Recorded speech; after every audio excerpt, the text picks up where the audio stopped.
Hello दोस्तों, नमस्कार। उम्मीद करते हैं आप अच्छे होंगे, तंदुरुस्त होंगे। आज हम कक्षा नवमी के गणित के पेपर के बारे में। ये बहुत ही महत्वपूर्ण पेपर है, आप इसको ज़रूर लगाइए और ऑब्जेक्टिव ज़रूर देखिए, जिससे आपको पेपर में हेल्प मिले। जैसे कि आप अगर हमारे जो बताए हुए पेपर आप लगाए होंगे तो ज़रूर दोनों पेपर में ज़रूर कुछ ना कुछ आपको हेल्प हुआ है। ऐसे इस पेपर में भी आप लगा के जाइए, ज़रूर आपको कुछ ना कुछ हेल्प होगा। देखिए, आइए देखते हैं। सबसे पहला ऑब्जेक्टिव है कि दो परिमेय संख्याओं के बीच कितनी परिमेय संख्या हो सकती है। तो किसी भी दो परिमेय के बीच एक अनंत परिमेय संख्या खींच सकते हैं। दो परिमेय संख्या है, उनके बीच हम अनंत परिमेय संख्याएँ खींच सकते हैं। ये दिया है 10⁻⁻3। तो इसका मान कितना होगा? तो इसका मान क्या होगा दोस्तों? 10 होगा। क्यों? क्योंकि 3 से 3 कैंसिल हो जाएगा और हमारे पास 10⁻1 बचेगा। 10⁻1 का मतलब होता है 10। एक घात बहुपद वाले को क्या कहते हैं? जिसमें एक घात बहुपद हो उसे रैखिक बहुपद कहते हैं। इसका ऑप्शन नंबर बी हो जाएगा। इस बहुपद की घात बताना दोस्तों, तो बहुपद की घात इसमें देखना कि सबसे बड़ी घात क्या है। तो सबसे बड़ी घात 4 है, तो इस बहुपद का घात नंबर 4 हो जाएगा। ऑप्शन बी सही हो जाएगा। y बराबर 3x+5, y बराबर 3x+5 ये रैखिक बहुपद है। रैखिक बहुपद में कितने इसके अपरिमित रूप कितने हल होंगे? तो इसके अपरिमित रूप से अनेक हल होते हैं। ऑप्शन नंबर का जाएगा सी हो जाएगा। मूल बिंदु के निर्देशांक क्या होते हैं? तो मूल बिंदु के निर्देशांक जैसे कि आप जानते हैं कि मूल निर्देशांक 0 0 होते हैं। तो 0 0 कौन सा ऑप्शन में? ए में है। इसका आंसर ए हो जाएगा। फिर इसके बाद हमारे पास अगला प्रश्न है। अगला प्रश्न ये दिया है, ये आयत चित्र सामान, यहाँ आपको सामान भरना है। आयत चित्र समान वर्ग अंतरालों में, समान वर्ग अंतरालों के लिए प्रयुक्त दंड आलेख होता है। यहाँ समान वर्ग अंतरालों के लिए प्रयुक्त दंड आलेख होता है। एक चर वाले प्रत्येक रैखिक समीकरण का एक अद्वितीय हल होता है। क्या होता है? एक चर रैखिक वाले समीकरण का क्या होता है? एक अद्वितीय हल होता है। तो यहाँ आप अद्वितीय हल भर सकते हैं। इसके बाद आता है कि वे रेखाएं जो एक ही रेखा के समांतर होती हैं परस्पर क्या होती हैं? समांतर होती हैं। समबाहु त्रिभुज का प्रत्येक कोण कितने डिग्री का होता है? समबाहु त्रिभुज का प्रत्येक कोण 90 अंश का होता है। 60 डिग्री का होता है। जब दो कोण का योग 90 डिग्री हो तो वो कौन से कोण कहलाते हैं? जब दो कोण का 90 डिग्री हो तो इसका पूरक कोण कहलाता है। तो दोस्तों इसमें पूरक हो जाएगा। समांतर चतुर्भुज के सम्मुख कोण क्या होते हैं? परस्पर बराबर होते हैं। यार एक दो के बराबर होते हैं। इसके बाद नेक्स्ट हम आते हैं। नेक्स्ट प्रश्न हमारे पास ये दिया है, x बराबर 0 y बराबर अक्ष। इसमें x बराबर 0 तो y अक्ष का समीकरण क्या होगा? ये सत्य सत्य बताना है। अगर x बराबर 0 है तो y अक्ष का ही समीकरण होगा। ये सत्य है। ऋज कोण की माप 180 डिग्री होती है। ये सत्य है। ऋज कोण का माप 180 डिग्री होता है। किसी वृत्त की जीवा पर केंद्र से खींचा गया लंब उसकी त्रिज्या कहलाता है। ये गलत है। किसी वृत्त के जीवा पर केंद्र से खींचा गया लंब उसकी त्रिज्या नहीं कहलाता है। अगला नंबर क्या है? मूल बिंदु के निर्देशांक लिखिए। तो मूल बिंदु के निर्देशांक क्या होते हैं? 0 0 होते हैं। ये हो जाएगा। किसी भी त्रिभुज में अधिकतम एक ही समकोण होता है। तो किसी भी त्रिभुज में अधिकतम एक ही समकोण हो सकता है। ये सही है। वर्ग अंतरालों के मध्य बिंदु को वर्ग चिन्ह कहा जाता है। तो ये क्या है? सत्य है। ठीक है दोस्तों, ये क्या जाएगा? सत्य हो जाएगा। इसके बाद हम आते हैं अगला प्रश्न में आते हैं। ये हमारे पास सही जोड़ी दिया है। सही जोड़ी में पहला नंबर है एक समचतुर्भुज। समचतुर्भुज क्या है? तो एक समांतर चतुर्भुज होता है। ये हम कह सकते हैं। बाह्य अक्ष पर किसी भी बिंदु पर समीकरण हो जाए तो बाह्य अक्ष पर किसी भी बिंदु पर समीकरण हो जाएगा 0,2। तो दूसरे का सी नंबर हो जाएगा। ऊपरी सीमा प्लस निम्न सीमा बटे 2, इसको हम बोलते हैं वर्ग चिन्ह। तो ये हो जाएगा हमारे पास वर्ग चिन्ह। तो तीसरे का ये हो जाएगा बी नंबर। तो इसका बी नंबर हो जाएगा। ठोस आकृति का एक उदाहरण है। ठोस आकृति का एक उदाहरण बेलन है। तो एफ नंबर हो जाएगा। त्रिभुज का क्षेत्रफल क्या होता है? त्रिभुज का क्षेत्रफल आधार गुणे 1/2 आधार गुणे ऊंचाई। तो ये हो जाएगा समीकरण 4x + 3y बराबर 12 का हल क्या होगा? समीकरण 4x + 3y बराबर 12 का हल होगा। ये पहला नंबर होगा, ए नंबर। क्यों? क्योंकि हम 0 और यहाँ x और y दोनों का मान रखेंगे तो ये दोनों पक्ष बराबर होंगे, इसलिए इसका मान ये हो जाएगा। इसके बाद आते हैं अगला प्रश्न आते हैं। अगला प्रश्न हमारे पास ये है दोस्तों, ये एक वाक्य में उत्तर देना है। तो एक बिंदु से, ये हमारे पास प्रश्न है, एक बिंदु से होकर कितनी रेखाएं खींची जा सकती हैं? तो एक बिंदु से होकर के अनंत रेखाएं खींची जा सकती हैं। क्यों? क्योंकि हमारे पास ये एक बिंदु है, यहाँ से अनंत हम जितनी रेखाएं खींच सकते हैं उतनी हम रेखा क्या कर सकते खींच सकते हैं। तो एक बिंदु से अनंत रेखाएं खींची जा सकती हैं। रैखिक बहुपद की घात क्या होती है? तो रैखिक बहुपद की घात 1 होती है, क्योंकि ये ऐसे लिखा जाता है ax + b, ये लिखा जाता है, इसलिए रैखिक बहुपद की घात क्या होती है? 1 होती है। -5 2 की x से अक्ष से दूरी क्या होगी? तो x अक्ष से दूरी क्या होगी? -5 होगी, क्योंकि x अक्ष का मान यहाँ क्या है? -5 है, इसलिए क्या होगा? -5। 3 असंरेख बिंदु से अधिकतम कितने वृत्त खींचे जा सकते हैं? 3 असंरेख बिंदु। हमने ये 3 असंरेख बिंदु लिया, तो इसमें से एक ही वृत्त हम केवल खींच सकते हैं, इसलिए हो जाएगा 3 असंरेख बिंदुओं से हम केवल एक वृत्त खींच सकते हैं। बिंदु -4 और 3 किस चतुर्थांश में है, तो इसका हमको चतुर्थांश बताना है। इसका चतुर्थांश दोस्तों हो जाएगा सेकंड, द्वितीय चतुर्थांश होगा। फिर इसके बाद ये वे दो कोण जिनका योग 180 डिग्री होता है तो समपूरक कोण कहलाते हैं, समपूरक कोण कहलाते हैं। ये ध्यान रखना, जिनका योग 180 डिग्री होता है समपूरक कोण कहलाते हैं। इसके बाद दोस्तों हमारे पास आते हैं ये सवाल। आइए हम सवाल देखते हैं। सबसे पहले हमारे पास पहला नंबर सवाल प्रश्न क्रमांक 6 है, उसको देखते हैं।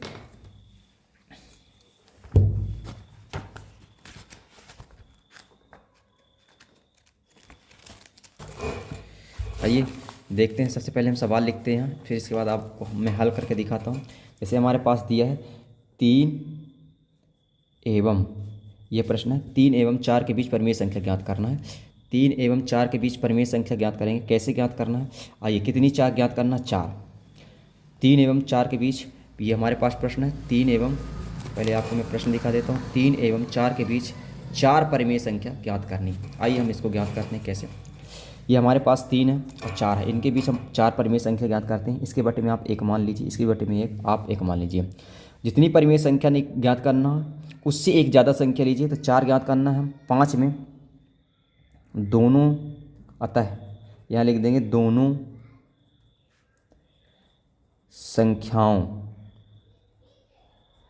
संख्याओं पर अंश एवं हर में 5 का गुणा कर दीजिए। 5 का गुणा करने पर हम दोनों संख्या में 5 गुणा कर देंगे।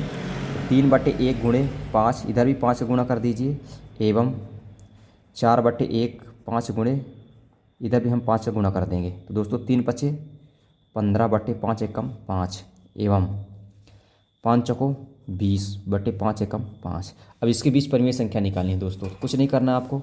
15 के बाद क्या आता है, आप यहाँ लिख लीजिए 3, यहाँ से लिखिए 15 के बाद क्या आता है 16/5, फिर 17/5, फिर 18/5, फिर 19/5। तो कितनी परिमेय संख्या होगी, और लास्ट में लिख दीजिए 4। 1 2 3 4, तो ये 3 और 4 के बीच परिमेय संख्याएँ,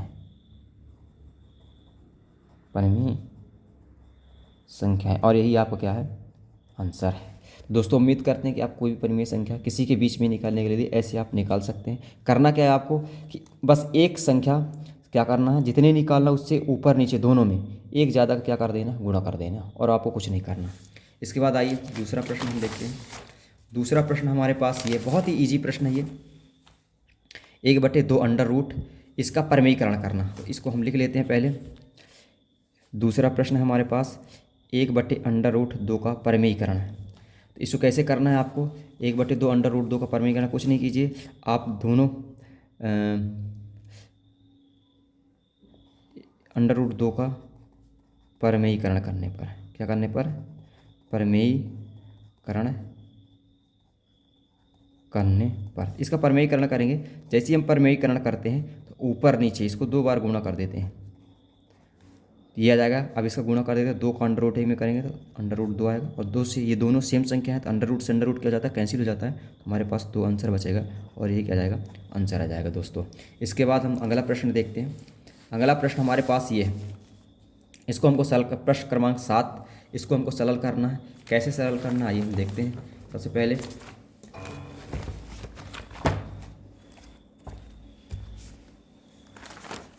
ये हमारे पास ये प्रश्न है, इसको हमको क्या करना है, सरल करना है।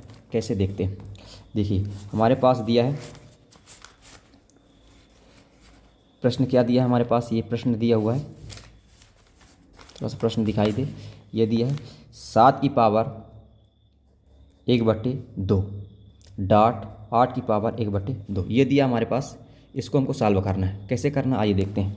7 की पावर 1/2 दिया है, इसको आप लिख सकते हैं। देखिए आप यहाँ एक चीज़ देख सकते हैं कि इसमें भी 1/2 है, इसमें भी 1/2, दोनों की घातें क्या समान है। तो जब दोनों की घातें समान हो तो एक फार्मूला होता है x की पावर m गुणे x की पावर n। या तो ऐसे कर सकते हैं आप, ये नहीं कर सकते तो x की पावर m गुणे y की पावर m, ये फार्मूला होता है। तो इसका फार्मूला होता है x गुणे y और पूरे की पावर m हो जाता है। सेम यही फार्मूला आपको क्या करना है, लगा देना है। ठीक, यहाँ क्या करना है, 7 दोनों की घात 1 है तो 7 गुणे 8 और पूरे की पावर क्या कर देना 1/2। यहाँ 7 8 56 और पूरे की पावर क्या जाएगा 1/2। तो ये आपका क्या जाएगा आंसर आ जाएगा दोस्तों। इसके बाद हम अगला प्रश्न देखते हैं। आइए, हमारे पास ये अथवा है, इसको आइए हम देखते हैं इसको कैसे करना है, इसका सरल करना है। कैसे सरल करेंगे, आइए सबसे पहले प्रश्न देख लेते हैं आपको, फिर इसके बाद हम आपको बताते हैं। हमारे पास प्रश्न लिखा हुआ है, अथवा का है, अथवा कैसे सरल करना है। देखिए, सबसे पहले आपको क्या करना है, 1/2 प्लस √3 ये दिया हुआ है। इस प्रश्न को हमको क्या करना है, हल करना है। 7वें का अथवा है, इसको क्या करना है, सबसे पहले हमको क्या करना है, इसको 2 प्लस √3 ये दिया है, हम यहाँ लिख देंगे 2 प्लस √3 का परमेयीकरण करने पर। इसका हम क्या करना, हमको परमेयीकरण करना, परमेयीकरण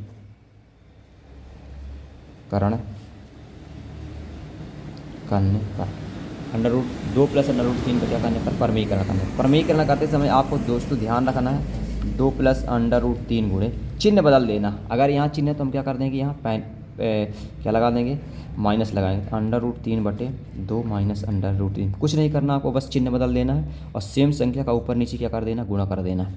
अब आप जानते हैं इसका गुणा करेंगे तो यही आएगा हमारे पास √3। अब यहाँ क्या करेंगे, ये ध्यान रखिए कि ये फार्मूला बन जाता है ए, अगर आपको ध्यान होगा तो ये a+b और ये a-b फार्मूला होता है a² - b²।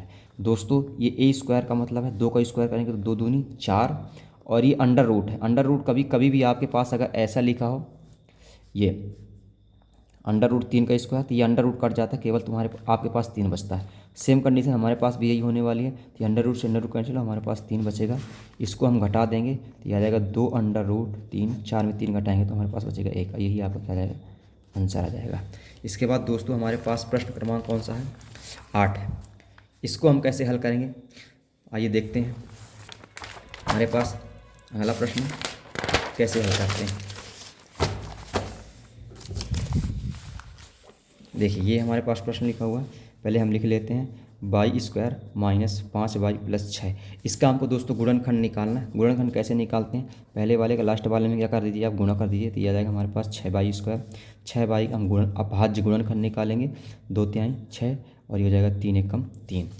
अब यहाँ ये 2 या 3 से टूटने वाला है, तो y² माइनस, दोनों में बड़ी संख्या 3 है तो हम 3y लिख देंगे और छोटी संख्या क्या है 2। चिन्ह हम अपने ज़रूरत के हिसाब से लेते हैं। अगर हम यहाँ माइनस लेते हैं तभी हमारे पास 3 और 2 जोड़ेंगे तब क्या आएगा 5 आएगा। अगर हम प्लस लेते हैं घटाने पे नहीं आना चाहिए, नहीं आता है, इसलिए हम यहाँ क्या ले लेते हैं, माइनस लेते हैं और 6। 2 2 का हम क्या करेंगे, जोड़ा बनाएंगे। 2 2 का जोड़ा बनाएंगे दोस्तों 3y और -2y। यहाँ से माइनस कॉमन लेंगे तो इसका चिन्ह ऑलरेडी क्या हो जाता है, बदल जाता है। ये हो जाएगा, यहाँ से y कॉमन ले लेंगे तो हो जाएगा y -3 और यहाँ से 2 कॉमन ले लेंगे तो y -3 दोनों जगह है। यहाँ से y -3 और y -2 और यही दोस्तों इसका क्या है गुणनखंड है। तो उम्मीद करते हैं आप ये बन जाएगा। नहीं तो आपको और ज़्यादा गुणनखंड करना था, वीडियो डला हुआ है, इसमें आप प्लेलिस्ट में जाके देख सकते हैं। इसके बाद हमारे पास ये दिया है अथवा दिया, इसी का अथवा क्या दिया है ये दोस्तों, हमारे पास ये प्रश्न क्रमांक 8 का ये अथवा दिया हुआ है, इसको आप देख सकते हैं। ये हमारे पास दिया 105 × 106। इसको कैसे करना आइए देखते हैं। कुछ नहीं करना, इसको आप लिख सकते हैं 100 + 5 और इसको लिख सकते हैं 100 + 6। आप देख सकते हैं कि यहाँ भी 100 यहाँ भी 100 है। बहुत अच्छा फार्मूला होता है x + a और x + b। इसका फार्मूला क्या होता है दोस्तों, इसका फार्मूला होता है x² प्लस यहाँ क्या होता है a + b x + a × b। बस कुछ नहीं कीजिए, आप मान रख दीजिए। x का मान हमारे पास कितना है 100, तो हाँ 100 का स्क्वायर कर दीजिए प्लस a का मान हमारे पास 5 है, b का मान हमारे पास 6 है, x का मान हमारे पास 100 है प्लस a का मान 5 है गुणे b का मान 6 है। कुछ नहीं कीजिए, 100 का करेंगे वर्ग निकालेंगे तो ये हमारे पास दोस्तों आ जाएगा 4 0 लग जाएंगे तो ये आ जाएगा हमारे पास 10,000 प्लस 5 में 6 जोड़ेंगे तो 11 आएगा। 11 में 100 का गुणा करेंगे तो कितना जाएगा 1100 प्लस 5 6 30। इसको जोड़ देंगे दोस्तों तो ये हमारे पास आ जाएगा 1100 है, ये 1 1 1 3 0, यही क्या जाएगा आंसर आ जाएगा। इसके बाद हम अगला नंबर देखते हैं क्या है दोस्तों। हमारे पास अगला प्रश्न है ये, कार्तीय तल को x और y अक्ष कितने भागों में विभाजित किया गया है, उन भागों को क्या कहते हैं। दोस्तों ये बहुत ही इंपॉर्टेंट प्रश्न है, आइए इसको हम बताते हैं शॉर्ट फॉर्म में कि कार्तीय तल को यक्स और वाई अक्षों द्वारा कितने भागों में बांटा गया है। तो ये हमारे पास ये यक्स अक्ष और ये वाई डैश अक्ष, इसको हम 4 भागों में बांटते हैं। ये पहला है, ये दूसरा है, ये तीसरा है और ये क्या है, चौथा है। और इन चारों भागों को हम बोलते हैं चतुर्थांश। क्या बोलते हैं दोस्तों, चतुर्थांश कहते हैं। ये आप इनको कह सकते हैं। तो ये आपका प्रश्न हो गया कि यक्स वाई अक्ष कितने भागों में बांटा गया, तो 4 भागों में बांटा गया है। उन भागों को क्या कहते हैं, चतुर्थांश कहते हैं। दोस्तों इसके बाद हम आते हैं यहाँ, आइए इसको देखते हैं। इसके बाद दिया हमारे पास इनका चतुर्थांश लिखना है। तो इनका चतुर्थांश दोस्तों हम इसी में लिख दे रहे हैं, पेपर में ही बता दे रहा हूँ। जैसे पहले में है माइनस प्लस है, तो माइनस प्लस किस चतुर्थांश में होता है, तो माइनस प्लस ये होता है द्वितीय चतुर्थांश में। प्लस प्लस है, इसमें दोनों का चिन्ह देख के आपको बताना, तो प्लस प्लस है तो ये द्वितीय चतुर्थांश में हो जाएगा। ये प्लस माइनस है, प्लस माइनस है तो ये चौथे चतुर्थांश में हो जाएगा। ये माइनस माइनस है तो ये कौन सा हो जाएगा, तृतीय चतुर्थांश में हो जाएगा। ज़्यादा वीडियो देखना है आपको चतुर्थांश का, तो आप प्लेलिस्ट में डला हुआ है, उससे आप देख सकते हैं। इसके बाद हमारे पास प्रश्न है, कार्तीय तल में उन बिंदुओं की निर्धारित करने वाली क्षैतिज और ऊर्ध्वाधर रेखाओं के नाम लिखो जो प्रतिच्छेद बिंदु को इनके प्रतिच्छेद बिंदु को कहते हैं। तो कार्तीय तल में क्षैतिज और ऊर्ध्वाधर, क्षैतिज को हम एक्स अक्ष बोलते हैं, इसका मैं यही बता देता हूँ दोस्तों। क्षैतिज रेखा को एक्स अक्ष बोलते हैं, ऊर्ध्वाधर रेखा को वाई बोलते हैं, और जहाँ ये दोनों रेखाएँ काटती हैं उसको हम मूल बिंदु कहते हैं। क्या कहते हैं, मूल बिंदु कहते हैं। तो दोस्तों ये हो गया। इसके बाद इसमें दिया है आप बिंदु 5 और 2, 7 और 4 में भुज और कोटि का मान लिखिए। तो भुज और कोटि, इनमें भुज और कोटि के नाम लिखिए। तो बिंदु 5 में ये भुज यक्स अक्ष के मान को कहते हैं, कोटि वाई अक्ष के मान को कहते हैं। तो यक्स ये भुज का मान हो जाएगा, इसमें भुज आ जाएगा दोस्तों 5 और 7, कोटि क्या आ जाएगा 2 और 4, ये क्या आ जाएगा दोस्तों कोट। तो उम्मीद करते हैं इसमें भुज और कोटि का मान निकाल सकते हैं। अब आ जाए प्रश्न नंबर 11 में, इसको हल करना पड़ेगा। इसको हमको 2 हल निकालना है। आइए कैसे निकालते हैं इसका 2 हल।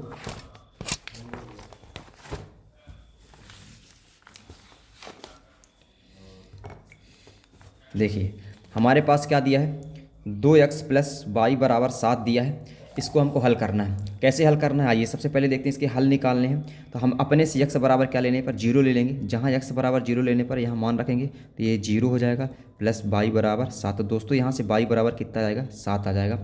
अब ये आ गया हमारे पास। पहले हमको 2 हल निकालने इसके, एक हल निकाल लेंगे। अब इस बार वाई बराबर हम क्या ले लेते हैं, 0 ले लेते हैं। तो वाई की जगह 0 रखेंगे, तो 2x इधर प्लस 0 बराबर 7, ये उधर चला जाएगा। 2x ये गुणे में चला जाएगा बटे में, तो दोस्तों x बराबर आ जाएगा 7/2। तो ये दूसरे 2 मान आ गए x और y के। इसके बाद हम अगला नंबर देखते हैं दोस्तों। ये हमारे पास दिया है k का मान ज्ञात कीजिए। जब x बराबर 2 हो, y बराबर हो, इतना दिया हो, तो हम इसको मान निकालते हैं। आइए कैसे निकालते हैं, बहुत ही इंपॉर्टेंट प्रश्न है और उम्मीद करते हैं कि ये पेपर में आता भी है। हमारे पास x बराबर कितना दिया, 2, y बराबर कितना दिया है, 1, ये दिया है। इसको कैसे ज्ञात करेंगे, हमारे पास समीकरण दिया है 2x प्लस 3y बराबर k, ये दिया है। इसको हमको इसका मान निकालना है। कुछ नहीं करना, जहाँ x है x की जगह 2 रख दीजिए, प्लस 3, y की जगह क्या रख दीजिए 1 बराबर k है। 2 दूनी 4 प्लस 3 एक कम 3, तो 4 3 7, तो k बराबर कितना जाएगा 7। यही दोस्तों हमारा क्या जाएगा, k का मान हो जाएगा। नेक्स्ट प्रश्न हम देखते हैं, आइए।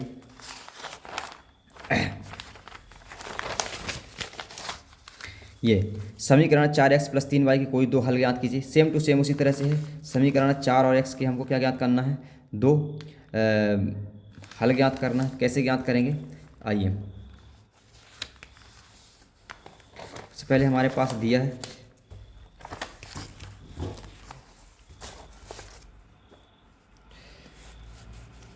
पहले हम लिख लेंगे समीकरण नंबर ये 4 लिख लेंगे।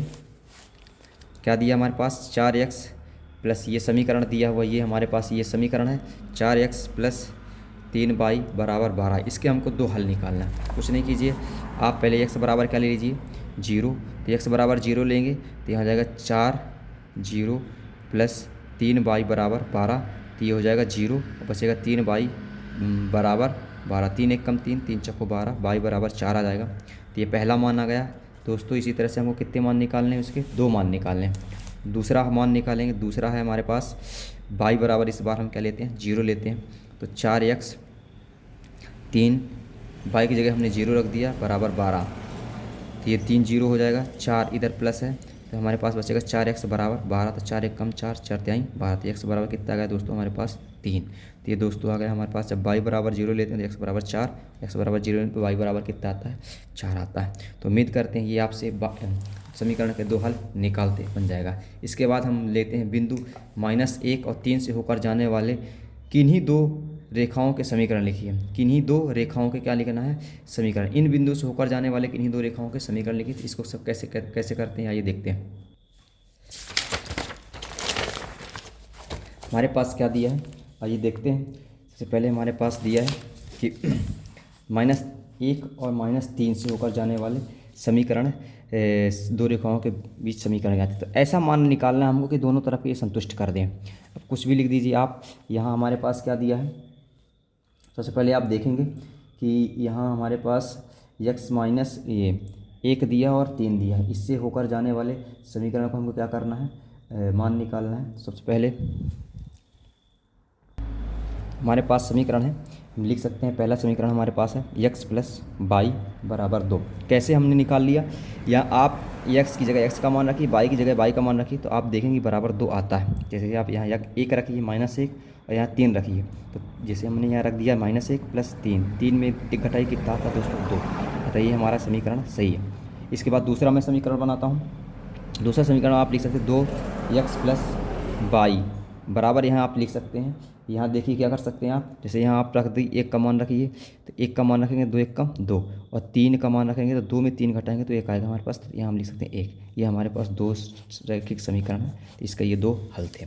इसके बाद दोस्तों हमारे पास कौन सा है, इसको हमको सिद्ध करना है कि निम्नलिखित में से ए सी बराबर बी डी है, तो सिद्ध कीजिए कि ए बी बराबर सी डी के होगा। तो आइए इसको कैसे सिद्ध करते हैं, आइए देखते हैं।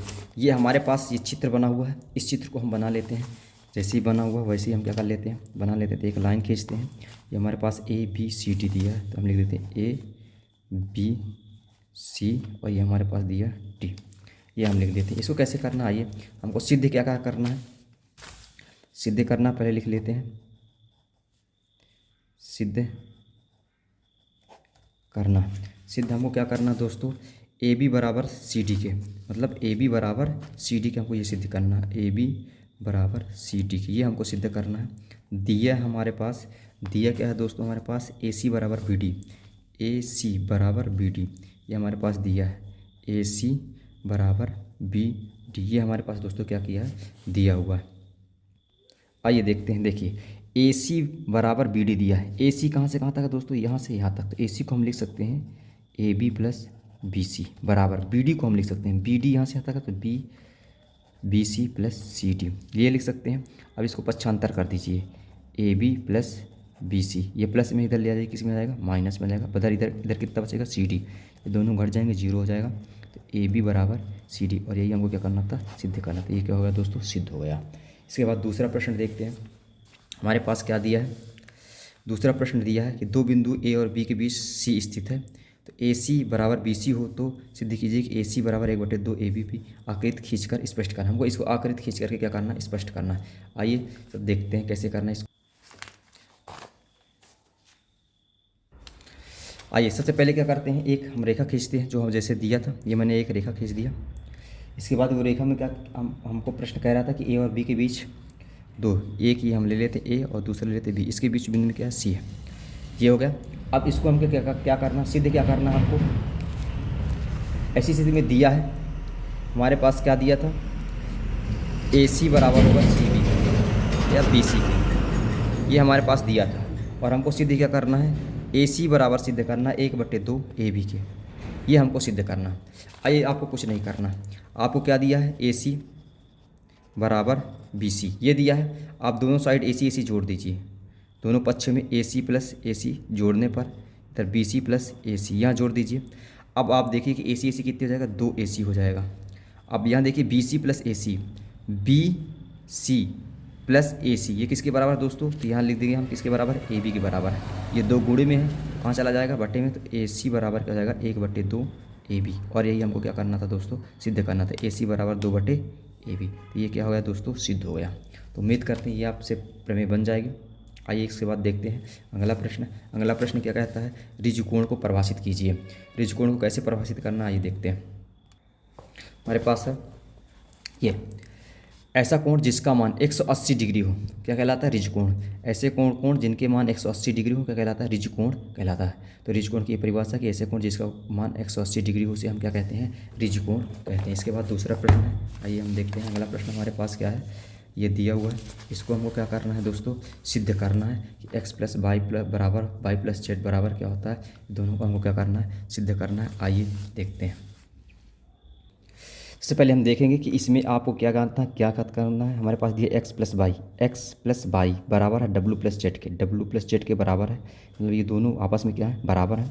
वो सिद्ध क्या करना कि ए ओ बी कैसी रेखा है, एक सीधी रेखा। सीधी कीजिए, ए ओ बी एक क्या है, रेखा है।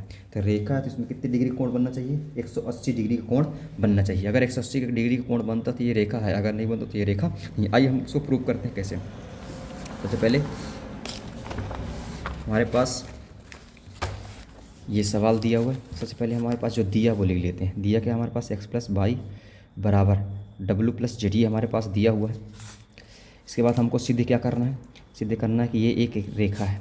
ये सिद्ध करना कि ये हमारे पास एक क्या है, रेखा। कुछ नहीं कीजिए आप ये पूरा जो कोण है कितने डिग्री का है, 360 डिग्री। तो लिख सकते हैं x plus Y plus Z plus W बराबर 360 डिग्री। इसको दे दी समीकरण नंबर 1। अब यहाँ से आप क्या कीजिए, दिया है हमारे पास, क्या दिया है, x प्लस वाई। इसको इधर इस साइड लिया थी, ये माइनस हो जाएगा, और इसको भी लिया थी, ये माइनस जेड बराबर इधर किस साइड बचेगा, 0। इसको दे दी समीकरण नंबर 2। ये हमने दे दिया। अब समीकरण 1 और 2 को घटा दीजिए। यहाँ क्या कर दिए, समीकरण यहाँ 1 और 2 को क्या कर देते हैं, हम घटा देते हैं। 1 माइनस समीकरण 2। देखिए यहाँ घटा दीजिए, ये जेड प्लस में है, ये माइनस में घट जाएगा, 0 हो जाएगा। ये डब्लू माइनस में प्लस में घट जाएगा, 0 हो जाएगा। केवल हमारे पास क्या बचेगा, एक एक्स कितना हो जाएगा, 2x। ये बाई कितना हो जाएगा, 2y बराबर इधर 0 में 360 जोड़ेंगे कितना आएगा, 360। 2 यहाँ से कॉमन ले लेंगे, हमारे पास बचेगा x प्लस वाई बराबर 360। ये कट जाएगा 360, तो बच जाएगा हमारे पास 180। 2 कॉमन लेंगे यहाँ से और 2 काट देंगे तो 180 बचेगा। अब बताइए x प्लस वाई बराबर कितना है, 180 डिग्री। कहने का मतलब है ये इसमें सूत्र में देखिए x, ये x और ये क्या है, y है। इन दोनों का मान 180 डिग्री आता है। ये कैसी रेखा है, तो हम कह सकते हैं AOB एक रेखा है। तो ये तो हमारे पास दोस्तों क्या हो गया, सिद्ध हो गया। इसके बाद आइए अगला प्रश्न देखते हैं। ये हमारे पास दिया है कि त्रिभुज ABC में AD भुजा BC पर लंबवत समद्विभाजक दर्शाइए कि ABC एक समद्विबाही त्रिभुज है जिसमें AB बराबर हो AC के। आइए इसको आप प्रश्न पहले अच्छे से देख लीजिए, फिर इसके बाद हम बताते हैं कैसे इसको सिद्ध करना है। इससे पहले देख लीजिए कि सर्वांगसम आकृतियाँ किसे कहते हैं। सर्वांगसम आकृतियाँ किसे कहते हैं, सर्वांगसम आकृतियाँ किसे कहते हैं। इसके लिए बहुत ही अच्छा है, आइए देखते हैं सर्वांगसम आकृति किसे कहते हैं। बहुत ही अच्छा प्रश्न ये दिया हुआ है कि ऐसी वे आकृतियाँ जिनके समान आकार और माप समान हो, समान आकार और समान माप हो, उसे हम क्या कहते हैं, सर्वांगसम आकृतियाँ कहते हैं। तो इसको आप स्क्रीनशॉट करके वीडियो को रोक करके लिख सकते हैं कि वे आकृतियाँ जिनके समान आकार हों और समान माप हों, उसे हम क्या कहते हैं, सर्वांगसम आकृतियाँ कहते हैं। आइए इसके बाद दूसरा, इस प्रश्न का उत्तर देखिए दोस्तों। ये हमारे पास दिया हुआ है, इस पूरा प्रश्न को, इसको आप यहाँ से यहाँ पूरा क्या कर सकते हैं। ये प्रमेय है। अब प्रमेय हम आपको नहीं बताऊँगा, इसमें दिया हुआ है जैसे ABCD और ये तो हमारे पास ये त्रिभुज है दिया है। हमारे पास BAD बराबर CAD के है, AD बराबर AD उभयनिष्ठ है, ये दोनों उभयनिष्ठ है। फिर ये दिया है ADB और ATC ये दोनों 90 डिग्री, तो ये आपस में क्या है, बराबर है। और इसको हम आसान नियम से कह सकते हैं कि एक ऐसा त्रिभुज है ABC एक क्या है, समद्विबाहु त्रिभुज है। इसके बाद जैसा कि आप बता दिए आपको कि सर्वांगसम आकृतियाँ वो होती हैं जिनके माप और माप बराबर हों, इनका समान माप हो और समान आकृतियाँ हों, उसे हम सर्वांगसम आकृतियाँ कहते हैं। इसके बाद देखिए दोस्तों, ये दर्शाइए कि आयत का प्रत्येक कोण एक समकोण होता है। आयत का प्रत्येक कोण एक समकोण होता है। आइए इसको हम दर्शाते हैं कैसे। आयत का प्रत्येक कोण एक समकोण होता है।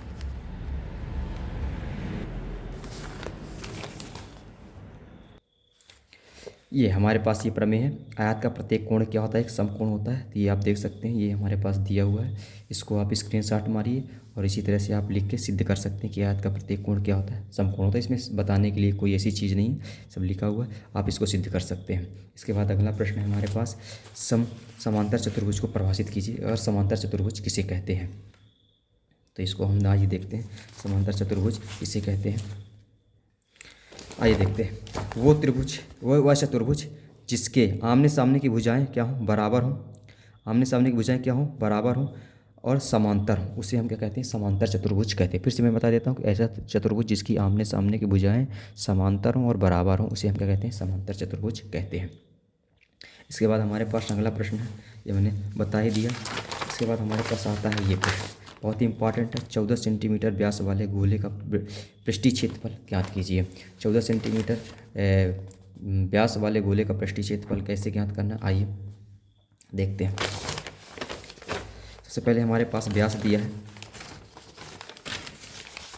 ये हमारे पास प्रश्न है। इसको सबसे पहले हम ले लेते हैं व्यास। व्यास हमारे पास डी बराबर कितना दिया है? 14 सेंटीमीटर। और इसके बाद हम निकालेंगे आर। आर मान हो जाएगा इसका आधा, तो आधा भाग दे देंगे तो आ जाएगा हमारे पास 7 सेंटीमीटर। ये आर का मान आ गया। इसके बाद हमको गोले क्या निकालना है दोस्तों? पृष्ठीय क्षेत्रफल निकालना है। तो क्या करेंगे हम, इसको हम कुछ नहीं करना है। गोले का पृष्ठीय क्षेत्रफल होता है 4 पाई आर स्क्वायर। तो हमारे पास 4 गुणे पाई का मान 22/7, आर का मान दोस्तों हमारे पास 7 है। इसी घात 2 बार, तो 2 बार लिख दें, 7 से 7, 22 चौक 88 गुणे 7, 7 अट्ठे 56, 7 अट्ठे 56, एक ये क्या हो जाएगा 7 अट्ठे 56 और 7 अट्ठे 56 में कितना जोड़ना है हमको? 5 जोड़ना है, तो क्या हो जाएगा 61, 6 से 16 और क्षेत्रफल आता है सेंटीमीटर स्क्वायर। यही क्या रहेगा हमारा गोले का पृष्ठीय क्षेत्रफल हो जाएगा। इसके बाद दिया हमारे पास शंकु के आधार का व्यास इतना दिया है, तिर्यक ऊंचाई इतनी दी है। इसका हमको वक्र पृष्ठीय क्षेत्रफल निकालना है। क्या निकालना दोस्तों? वक्र पृष्ठीय क्षेत्रफल। तो आप क्या कर सकते हैं इसके लिए, आइए देखिए। ये हमारे पास दिया शंकु का आधार का व्यास, व्यास दिया डी बराबर दिया 10.5, तो इसका आर बराबर हो जाएगा 2 पंचे 10, 5 दूना 2 सत्ते 14 और ये हो जाएगा 2 पंचे 10, तो 5.75 ये आ जाएगा दोस्तों हमारे पास आर का मान। ठीक दोस्तों, तो नहीं, यहाँ क्या आ जाएगा 2 दूनी 4, सॉरी 2 दूनी 4 और 2 पंचे 10, तो ये आ जाएगा। ये हमारे पास आर का मान आ गया।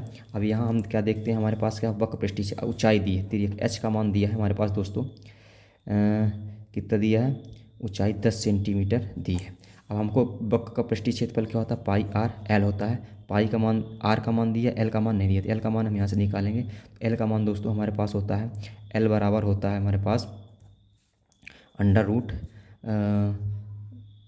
ऊंचाई का होल स्क्वायर प्लस 5.5 का होल स्क्वायर। इसको गुणा कर देंगे तो ये हमारे पास आ जाएगा 10 प्लस इसको हम कर देंगे तो ये हमारे पास आ जाएगा 5.5, इसको गुणा करेंगे। देखिए आगे, अच्छा दोस्तों ये सॉरी ये क्या हो गया दोस्तों, ये तिर्यक ऊंचाई दी है। क्या दिया? तिर्यक ऊंचाई। एल का मान, सॉरी एल का मान दिया, एल बराबर कितना दिया? 10 सेंटीमीटर। कुछ नहीं किया और जी हो गया। इससे होता पाई आर एल, पाई आर एल का 22/7 गुणे आर का मान कितना दिया? 5.25 गुणे एल का मान दोस्तों कितना दिया? 10 दिया है। आप कुछ नहीं, इसे दशमलव हटा दीजिए, 100 हो जाएगा। एक जीरो से एक जीरो का है कट जाएगा, ये हो जाएगा आपका दशमलव कट जाएगा। इसको 7 से भाग दीजिए, ये हो जाएगा 7 7 49, 7 पना 35, ये हो जाएगा। इसको 10 से काट दीजिए, अब ये गुणा, इसको जोड़ने घटाने के बाद दोस्तों आपको मिल जाएगा, पूरा करने के पास क्षेत्रफल है, इसको करेंगे तो आपको आ जाएगा 165 सेंटीमीटर स्क्वायर। ये आपका आ जाएगा शंकु का पृष्ठीय वक्र पृष्ठीय क्षेत्रफल। इसके बाद हमारे पास प्रश्न दिया है, एक समांतर चतुर्भुज के विकर्ण बराबर हो तो दर्शाइए कि वह एक आयत होता है। बहुत ही इंपॉर्टेंट प्रश्न है। एक समांतर चतुर्भुज के विकर्ण परस्पर बराबर तो क्या है? वह एक आयत है। आइए इसको कैसे देखते हैं। ये बहुत ही इंपॉर्टेंट प्रश्न है, बहुत बार आ भी चुका है। आइए देखते हैं, ये हमारे पास दिया है, ये सवाल है। इसको आप इसको देख सकते हैं कि ये समांतर चतुर्भुज के विकर्ण बराबर हो तो क्या है? आयत है। ये इसको आप स्क्रीनशॉट करके बड़े आराम से कर सकते हैं। इसके बाद हमारे पास अगला प्रश्न क्या है कि किसी भी त्रिभुज की किन्हीं दो भुजाओं के मध्य बिंदु को मिलाने वाली रेखा तीसरी की भुजा क्या होती है? समांतर होती है। किसी त्रिभुज की दो भुजाओं के मध्य बिंदु मिलाने वाली तीसरी रेखा क्या हो जाती है? तीसरी भुजा क्या होती है? समांतर होती है। आइए इसको देखते हैं। इस प्रमेय का ये बहुत ही इंपॉर्टेंट प्रश्न है। ये इस प्रमेय का ये हल दिया हुआ है, तो आप देख के क्या कर सकते हैं, यहाँ सिद्ध कर सकते हैं कि ये एक दो भुजाओं के मध्य बिंदु को मिलाने वाली रेखा तीसरी भुजा क्या होती है? समांतर। तो यहाँ तक ये दिया है, तो ये हमारे पास सिद्ध हो गया कि कैसी होती है? समांतर होती है। इसके बाद अगला प्रश्न हमारे पास ये दंड आलेख बनाना है। बहुत ही इंपॉर्टेंट प्रश्न है। दंड आलेख आप बना सकते हैं। मतदान दिए गए इनके क्या बनाना? दंड आलेख। दंड आलेख बहुत ईजी है। हमारे पास ये पार्टी दी है और ये इधर मान दिया है। आप एक सीधी क्या करिए, इसे स्केल से बनाना है और स्केल से लेके आपको निश्चित एक लाइन बनानी है। जैसे ये हम ऐसे ही आप बता देता हूँ मैं, ये ऐसे बना के ये आपको क्या करना है, इधर आपको राजनीतिक पार्टी लिख देना है, इधर जीती गई सीटी संख्याएं लिख देना, जीती कई सीटें लिखना है। सबसे पहले हमारे पास सबसे कम मान कितना है दोस्तों? 10 है, तो हम 10 लिख देंगे। फिर 20, 30, 40, 50, 60, 70, 80, सबसे ज़्यादा कितनी है? 80 तक कर लेते हैं। 75 तक है हमारे पास। सबसे अधिक सबसे कम मान 10 है, सबसे ज़्यादा मान 75 है, तो हम कर लेते हैं। हमारे पास पार्टी ए है। पार्टी ए की जीती गई सीटी संख्या 75 है, तो 75 ये दोस्तों पहला 75 है, तो 75 हम यहाँ से यहाँ तक बीच में कर लेंगे, तो ये हमारे पास आ जाएगा 75। फिर दूसरी संख्या क्या हमारे पास? 55 है। 55 50 और 60 के बीच में आएगा, तो ये हो जाएगा दोस्तों हमारे पास 55 आ जाएगा। इसके बाद दोस्तों हमारे पास क्या है? 37 है। 37 30 से और 40 के बीच में रहता है, थोड़ा सा ऊपर कर देंगे, तो ये हमारे पास आ जाएगा 37। आप इसको स्केल से बनाइएगा, ऐसे नहीं बनाइएगा। 29 29 30 की जस्ट थोड़ा सा ऊपर रहती है, तो ये लिख देंगे 29। और हमारे पास फिर क्या दिया है? 10 10 तो 10 ये हमने बना दिया 10।